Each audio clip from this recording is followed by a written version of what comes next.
नमस्कार, आप देख रहे हैं भारत 24, साथ में आपके शिखा ठाकुर। तेलंगाना से बड़ी जानकारी है। तेलंगाना में कल चुनाव और किसका चलेगा वहां दांव, ये एक बड़ा सवाल है। राजस्थान, मध्य प्रदेश, छत्तीसगढ़ और मिजोरम में मतदान के बाद नजरें अब दक्षिण के महत्वपूर्ण राज्य तेलंगाना पर है। तेलंगाना में कल वोट डाले जाएंगे। बीआरएस, बीजेपी, कांग्रेस और एआईएम सभी पार्टियों ने अपनी पूरी ताकत दक्षिण के इस राज्य में इस वक्त लगा दी है। अब उम्मीदवारों की किस्मत का फैसला जनता के हाथ में है, जो कल सुनाया जाएगा और इसका परिणाम 3 दिसंबर को सामने आएगा। 119 सीटों वाले तेलंगाना में इस बार तस्वीर बदलेगी या फिर केसीआर जीत की हैट्रिक लगा पाएंगे, ये एक बड़ा सवाल है। आंध्र प्रदेश से अलग होकर के तेलंगाना 2014 में एक अलग राज्य बना, जिसके बाद से ही केसीआर का दबदबा रहा। केसीआर 2014 और 2018 में लगातार 2 चुनाव प्रचंड बहुमत के साथ जीतकर सत्ता पर काबिज हैं और अब तीसरी बार जीत दर्ज करने के लिए जद्दोजहद में वो जुटे हुए हैं।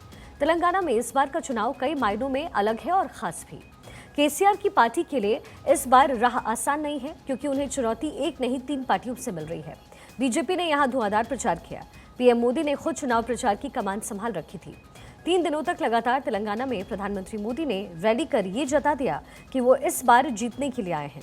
बीजेपी के स्टार कैंपेनर यहां लगातार चुनावी प्रचार करते नजर आए। वहीं कांग्रेस के भी बड़े नेताओं ने यहां खूंटा गाड़ रखा है। कांग्रेस सांसद राहुल गांधी हो या फिर महासचिव प्रियंका गांधी, दोनों ने तेलंगाना जीतने के लिए कोई कोर कसर नहीं छोड़ा है। ऐसे में केसीआर की पार्टी के लिए पावर में आना आसान नहीं है और एक तरफ एंटी इनकम्बेंसी तो दूसरी तरफ 2 राष्ट्रीय पार्टियों को चुनौती। वहीं मुख्यमंत्री केसीआर पर परिवारवाद, भ्रष्टाचार के आरोप जनता का मूड स्विंग कर सकते हैं और एक फैक्टर बीआरएस की मुसीबत को और बढ़ा रहा है और वो है एआईएमआईएम। अब देखना दिलचस्प होगा कि इस बार तेलंगाना का तिलिस्म आखिर कौन तोड़ने वाला है। तेलंगाना में अपनी तकदीर को पलटने के लिए तुष्टीकरण का दांव भी चला गया। तेलंगाना में तकरीबन 13% मुस्लिम आबादी है, जिनका 46 सीटों पर सीधा सीधा असर है। जीत या हार ये तय करने में ये मतदाता अहम भूमिका निभाते हुए तेलंगाना में नजर आएंगे। 29 विधानसभा सीटों पर 15% मुस्लिम वोटर्स हैं, जबकि 13 विधानसभा सीटों पर 10 से 15% मुस्लिम वोटर। हैदराबाद की 10 सीटों पर औसतन 40% मुसलमान हैं। तो देखिए, हैदराबाद और इसके साथ ही आदिलाबाद के साथ ही रंगारेड्डी, निर्मल, निजामाबाद, जहीराबाद, इसके साथ ही विकाराबाद और ऐसे कुछ जगह हैं, कुछ ऐसी सीट्स हैं जिस पर ओवैसी की पार्टी का एक अच्छा प्रभाव है।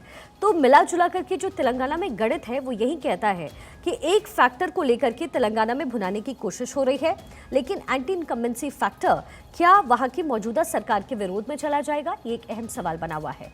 तेलंगाना में सभी पार्टियां ये समझ रही हैं कि 13% वोट किसी भी पार्टी को जीत की ओर ले जाने का मादा रखते हैं, तो वहीं साथ ही 47 सीटें बहुमत के लिए जरूरी वहां है 60 सीट, और 60 सीट के जादुई आंकड़े के करीब ले जाने में मददगार साबित ये 13% जो आबादी है वो हो सकती है। ऐसे में बीआरएस और कांग्रेस दोनों ने अल्पसंख्यकों को रिझाने के लिए अपने घोषणा पत्र में बड़े बड़े वायदे किए हैं।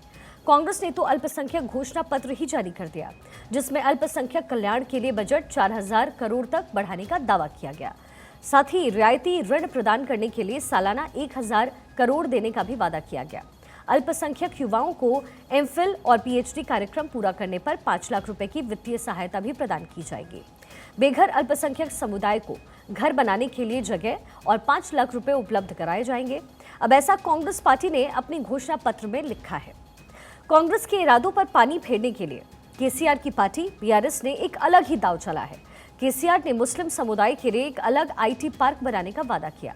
बीआरएस चीफ ने दावा किया है कि उनकी सरकार ने 10 साल के दौरान अल्पसंख्यकों के विकास के लिए 12,000 करोड़ रुपए खर्च किए, जबकि कांग्रेस ने अपने 10 साल के शासनकाल में सिर्फ 2,000 करोड़ रुपए ही खर्च किए।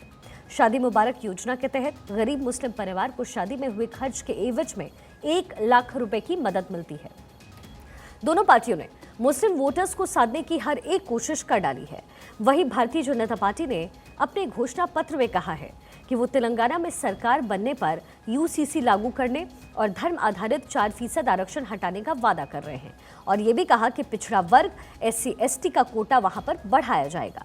तो 2014 में केसीआर ने राज्य में मुसलमानों के लिए 12% आरक्षण का वादा किया था। 2017 में उनकी सरकार ने मुस्लिमों का आरक्षण बढ़ाने का बिल भी पास किया, लेकिन वो लागू नहीं हो पाया। फिलहाल अभी मुस्लिमों को 4% आरक्षण हासिल है, जिसे बीजेपी खत्म करना चाहती है।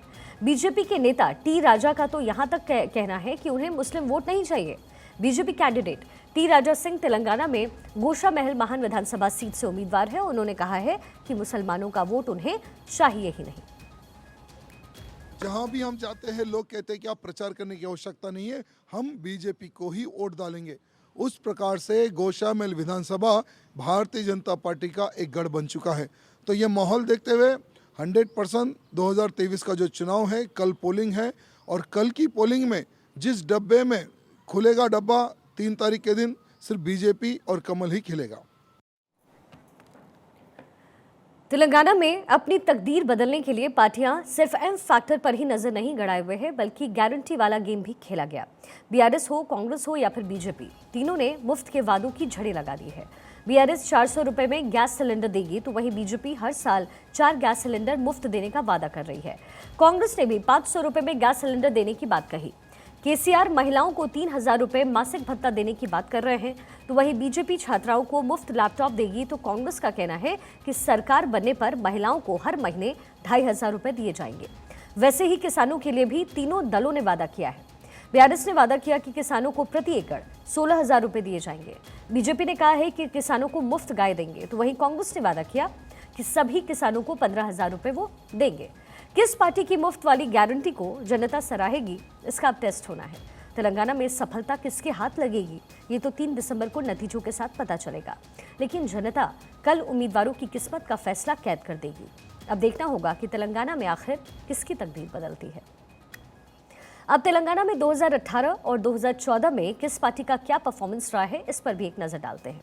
साल 2018 के विधानसभा चुनाव में केसीआर की पार्टी बीआरएस ने सबसे ज्यादा 88 सीटें जीती। पार्टी को 47% वोट मिले। वहीं दूसरे नंबर पर कांग्रेस रही। कांग्रेस को 19 सीटें मिली, वोट प्रतिशत रहा 28%। बीजेपी 2018 में भी अपना खाता खोल पाई, लेकिन सिर्फ 1 सीट जीत पाई। वोट शेयर की अगर बात करें तो वो 7% वोट भारतीय जनता पार्टी को तेलंगाना में मिले। ओवैसी की पार्टी, जिसका हैदराबाद गढ़ माना जाता है, वो कुछ खास कमाल वहां नहीं कर पाई। एआईएमआईएम को मात्र 7 सीटें वहां मिली, लेकिन वोट सिर्फ 3% मिले। अब बात करते हैं साल 2014 की। साल 2014 की बात करते हुए आपको बता दें, तेलंगाना के पहले विधानसभा चुनाव की ये बात हो रही है, क्योंकि उसी समय तेलंगाना राज्य बना था, जिसमें केसीआर की पार्टी ने 63 सीटें जीती। 34% वोट उस वक्त उन्हें मिला। कांग्रेस को 25% वोट के साथ 21 सीटों पर संतोष करना पड़ा। बीजेपी ने तेलंगाना के पहले चुनाव में ही शानदार प्रदर्शन किया और 5 सीटें अपने नाम किया था, यानी कि 7% वोट। एआईएमआईएम को 7 सीटें उस वक्त मिली, लेकिन वोट सिर्फ 4% मिले। 2014 में टीडीपी को 15 सीटें वहां मिली, 15% वोट के साथ, लेकिन 2014 वाली परफॉर्मेंस टीडीपी 2018 में दोहरा नहीं पाई। टीडीपी को 2018 में एक भी सीट वहां पर नहीं मिली। तो इन आंकड़ों को अगर आप देखें तो समझ नहीं आता है कि पिछले दोनों विधानसभा चुनाव में केसीआर का डोमिनेशन वहां पर लगातार, यानी दबदबा लगातार रहा।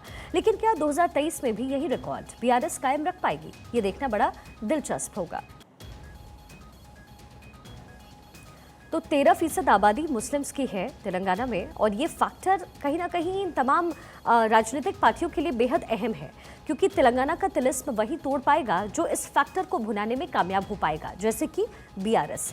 लेकिन 2014-2018 के फैसले और क्या 2023 में ये फैसला पूरी तरीके से बदल जाएगा? जनता क्या फैसला करेगी?